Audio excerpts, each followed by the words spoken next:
from the top of the hour. It's the voice of Indiana County, WCCS, 101.1 FM, AM 1160.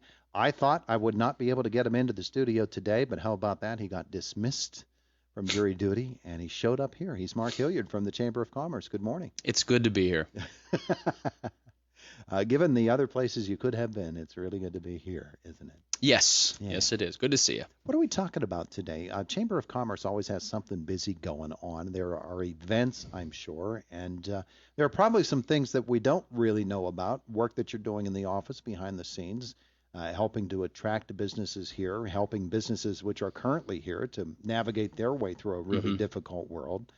So what are some of the things going on in the office right now? So we are beginning the planning stages, and we're well underway of the planning stages for our annual luncheon, which is going to be held on December the 4th at the KCAC, so the first Friday in December, and we are finalizing some details with the speakers, so we'll have an announcement for that soon, but we will be sending out the invitations here in the next couple of weeks, and we're excited about that, and so a lot of work goes into that.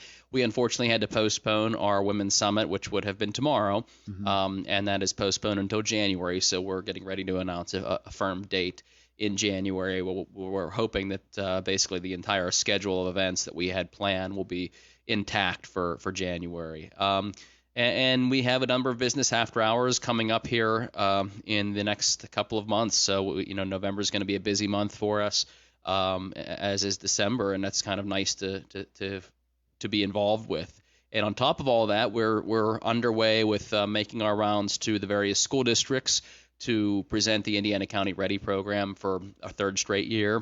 And we've been to a couple of them last week and a couple more this week. So by the end of the month, we should be able to visit all the school districts, and usually we'll take some representatives from the business community with us, or IEP, WCCC. So whether they're looking at secondary education or continuing education, I should say, and or going right into the workforce, we try to have some representation there for people to be able to talk to those students about why the essential skills are important in no matter what they decide to do after college or after high school. So we're underway with that, and that's been very productive, and it's very nice to be able to go in person to most of these schools again.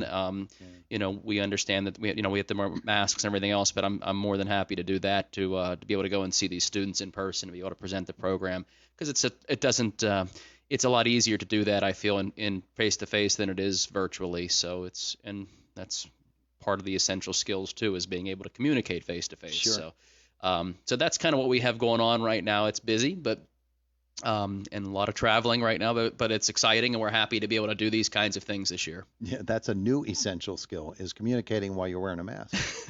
Yes. So that gets added to the curriculum. I can't recall which of the school directors I was talking to last week. I might have been Sean Ford at Purchase Line, talking about how valuable that Indiana County Ready is. Those soft skills, while we might think those are secondary to attaining a job, for an employer, they're becoming more and more primary skills, aren't they? Yeah. And even now, I mean, obviously we're in a workforce issue, right? We have workforce issues where everybody's hiring, and that's challenging. And we talk about that during the presentations with the students. But the thing that we try to really emphasize is that for individuals who have those skills and are able to show a proficiency in those skills, and this is just work ethic, communication, reliability, and so on. But and I say just, but they're very important. But they're common things. They're not something that you necessarily have to train for or receive certain training.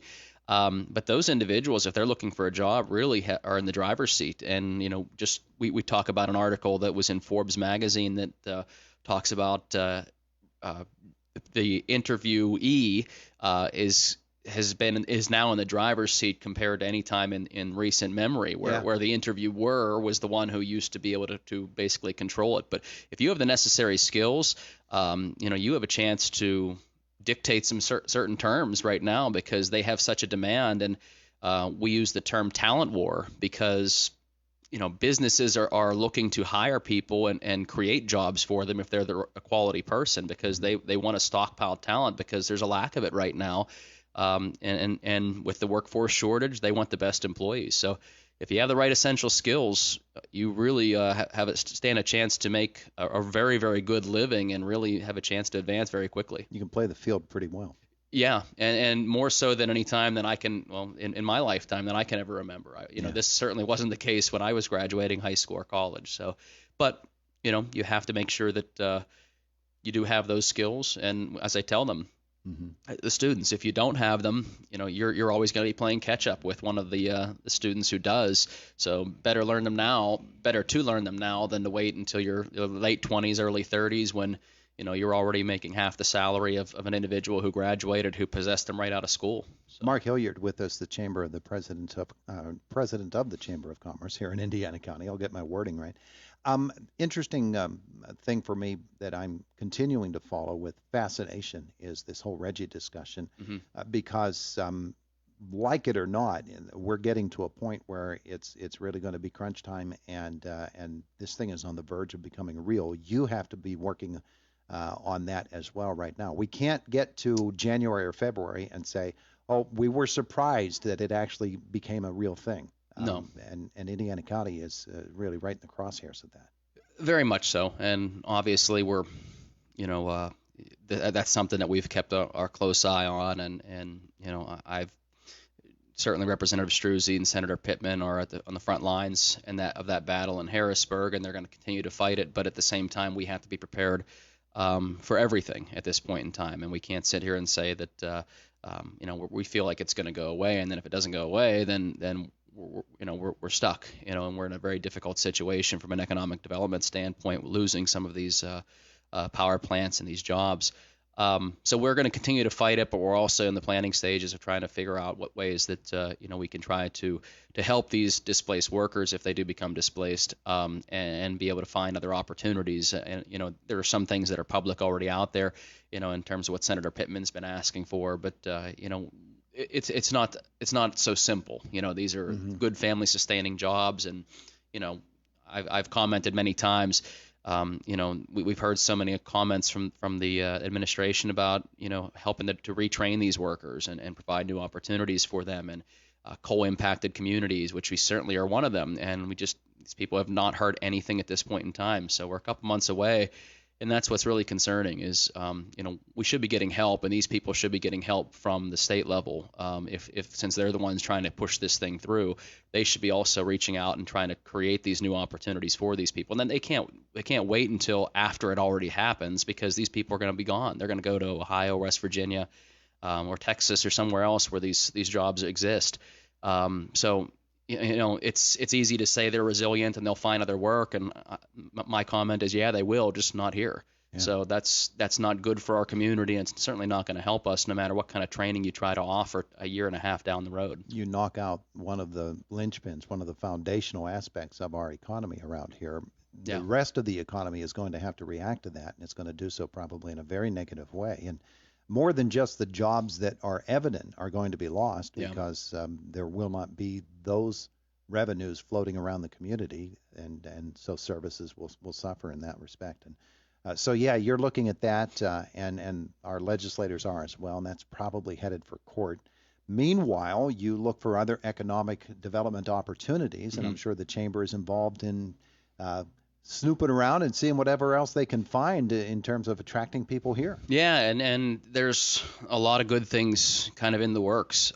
So we're seeing a lot more interest in some of the business parks right now, and keeping an eye down at the former Wyotech facility, and we're excited that going to have soon to have the new educational facility up at ICTC with Westmoreland County Community College.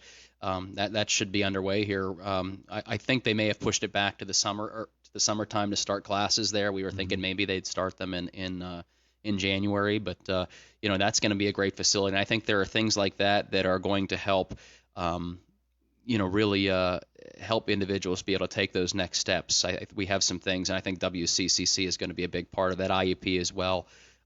So we have things in the works. We can't announce too much yet, but people like to know what the retail things are, sure. Restaurants, shopping, and there are a couple of those, but we're really working to find those businesses that have some good family sustaining jobs that we're able to create. And there are one or two that we were hoping maybe we'd be able to announce some things soon, but it's been delayed just a little bit. But I would anticipate that there'll be some good announcements coming, and we're excited about that we're able to have some interest in our economic and business parks right now. Yeah, I think it's really interesting to take a look up the hill at ICTC's campus and see all that's going on there. It's great. And the Challenger, and you think of IUP and the potential that is there, even though state system is struggling right now.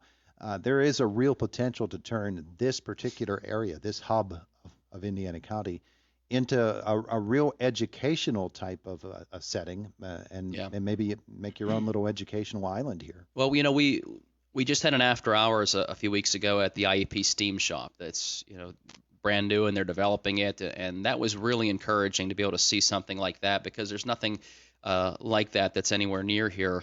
And it's gives students another unique opportunity to be able to learn and do hands-on activities and projects, and many of which we're trying to find ways to partner them with local businesses to be able to do that. But that's something that to me is very unique as well, that is that next level education, next level learning that students will be able to have. And I think WCCC is going to even provide even more of those kinds of opportunities. So to create that educational hub and the partnerships that WCCC has been willing to create, like with IEP, I think that's going to open up a lot of doors for this area. That's certainly helpful when you're looking at that next generation of workers and that next generation of employees that are getting ready to graduate high school. So we are very excited about that. I can't wait till have it open up. He is Mark Hilliard, Chamber of Commerce. Thanks for coming in. Thanks, Todd. We appreciate it. It is the voice of Indiana County, WCCS 101.1 FM, AM 1160.